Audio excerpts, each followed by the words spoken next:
CEO है या औरत प्रधानमंत्री भी है। मेरी माँ कहती है मुझे कि अगर तू प्रधानमंत्री भी बन जाएगी ना कल को, तब भी तुझे 2 रोटी बना के जाना होगा। एंड मैं इस बात से डिनाई नहीं कर रही, मुझे रोटी बनाना आता है, बट साथ में मैंने अपने लिए, मेरी माँ ने मेरे लिए एक ऐसी जर्नी चुनी जहाँ पे हमेशा मेरे पास चॉइसेस है कि ओशन या तो आज खाना खुद बना ले, लेकिन अगर नहीं है मन तो you can afford a house help. ये choices, it's about the choices. एक औरत को तो खाना बनाने में इतनी खुशी मिलती है। आप सभी ने देखा होगा जब आप खाना बनाती हैं, अपने बच्चों को खिलाती हैं, रिलेटिव्स को खिलाती हैं, हस्बैंड के फ्रेंड्स को खिलाती हैं आप खाना, तो आप सिर्फ एक चीज़ एक्सपेक्ट करती हैं कि वो आपको अप्रिशिएट करें कि आप सुबह से लेकर शाम तक किचन में थी और आपने वहाँ पे इतनी गर्मी में खाना बनाया है। All we need is recognition and acceptance. औरत ने आज तक कुछ नहीं मांगा। ये कौन सी सेंचुरी चल पड़ी है, आप मुझे ये बता दीजिए कि औरत ने कभी ये बोला हो कि मुझे ये चाहिए। It was always the men who wanted the lands, always.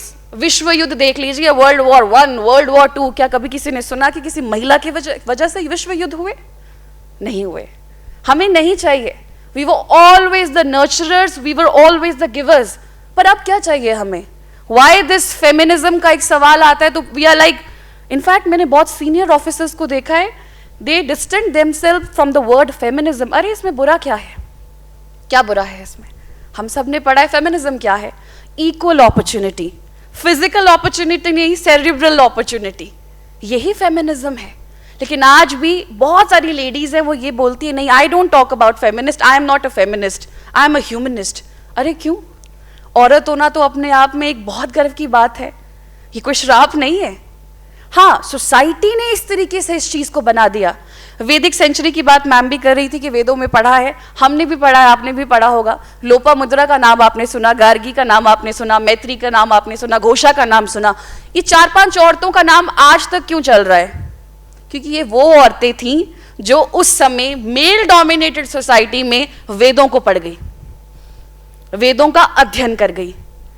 तो एक बात इससे मैं प्रूव कर देती हूं कि ये समाज, ये दुनिया उसी औरत को याद रखेगी जिसने अपने कंफर्ट जोन से बाहर निकलकर कुछ साबित किया है। हमें घर बैठकर कोई हमारी तारीफ नहीं करने वाला। अगर औरतों की जो रोटी बनाने की कला है, अगर वो इतनी विश्व प्रसिद्ध होती, तो आप मुझे ये बताएं कि बड़े बड़े होटल्स में, यहाँ ताज में मैं ठहरी हूँ आप लोगों की वजह से, या रेडिसन है, कहीं है, टॉप शेफ्स वहां पे आदमी हैं, तो फिर औरत है कहाँ? टीवी सीरियल में डायलॉग आता है, भी रसोड़े में कौन था? हाँ, मैं थी, तुम थे, कौन था? रसोड़े में औरतें हैं और औरतें गायब हैं। बहुत सारे इकोनॉमिस्ट ने ये बात बोली है, मिसिंग विमेन सिंड्रोम। औरतें गायब हैं।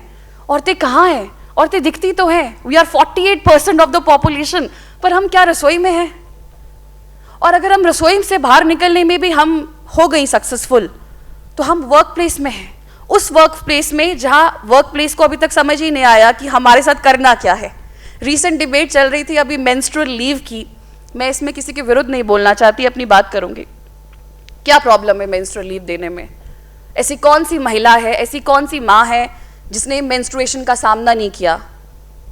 और इनफैक्ट दुख इस बात से लगता है कि पुरुष इस मामले में औरत को सपोर्ट करना चाहते हैं, बट औरतें ही कहीं ना कहीं इस मेंटालिटी से ग्रस्त है कि अगर हम लेडीज को वर्कफोर्स में मेंस्ट्रुअल लीव देंगे तो इससे क्या होगा भैया, पूरी जीडीपी ही डाउन हो जाएगी और औरतों को जो है प्राइवेट सेक्टर में एम्प्लॉयमेंट ही नहीं मिलेगा, वो हिचकिचाएंगे। अरे इतनी चीजें, मेडिकल लीव भी तो होती है, कोई बीमार हो जाता है, मैटरनिटी लीव भी तो होती है।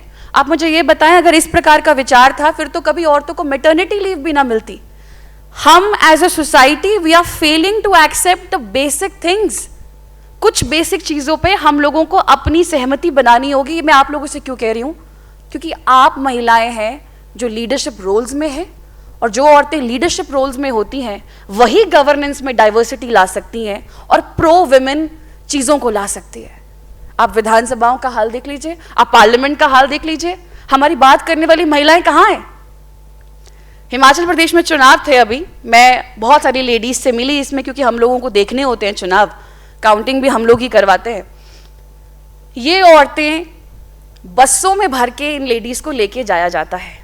आज मंत्री साहब की रैली है, आप औरत की ताकत देखिए। आदमियों को एक दिन की छुट्टी लेने के लिए उनके पास टाइम नहीं है। लेडीज अपना घर बार सब कुछ छोड़ के मॉर्निंग में सुबह 8 बजे उन बसेस में बैठती है, धूप गर्मी में चली जाती है। मंत्री साहब के लिए वो गाने गा रही हैं, मंत्री साहब के लिए वो वहां पे खड़ी हुई हैं, मंत्री साहब की वो भीड़ का हिस्सा हैं। पर यही महिलाएं प्रधान नहीं बन पा रही ढंग से, यही महिलाएं विधायिका नहीं बन पा रही, यही महिलाएं पार्लियामेंट में नहीं बन पा रही हैं एमपी। असेंबलीज में मैं आपको बता दूं पूरे ऑल ओवर इंडिया हार्डली 9% है इनका रोल, और पार्लियामेंट में आप देख लीजिए। तो फिर औरतें कहां है? और हमारी बात करेगा तो करेगा कौन? आप लोग करेंगे। आप लोगों से बहुत उम्मीद है हमें, और मुझसे भी जो छोटी लड़कियां हैं उनको बहुत उम्मीद है कि आप लोग सही डिसीजंस लेंगे।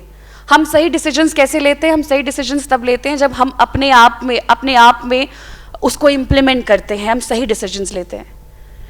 मेरी माँ हमेशा कहती थी कि मेरी मदर जो है वो शिमला में रही, मैं आपको थोड़ा सा बता देती हूँ, और जो पिताजी थे वो उनको नौकरी की वजह से कांगड़ा में रहना पड़ा।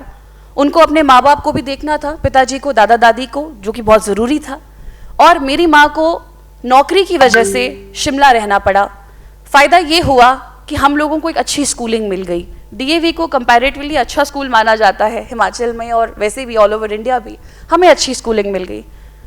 मैंने अपनी माँ को स्ट्रगल करते देखा है बहुत साल तक। मुझे नहीं लगता उनके पास एक एफडी भी होगी, एक बेसिक एफडी नहीं थी।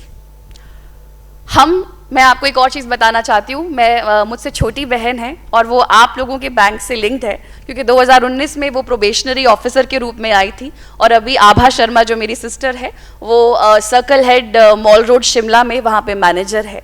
तो एक आप लोगों के साथ जुड़ने का मेरा एक ये भी बहुत बड़ा फैक्टर है कि कैसे मैं पीएनबी के साथ जुड़ी हूँ और आज यहाँ पर आई हूँ। तो I would also like to extend a thank you to my younger sister. वो मुझसे 4 साल छोटी है और वो पीएनबी फैमिली के साथ 2019 से जुड़ गई।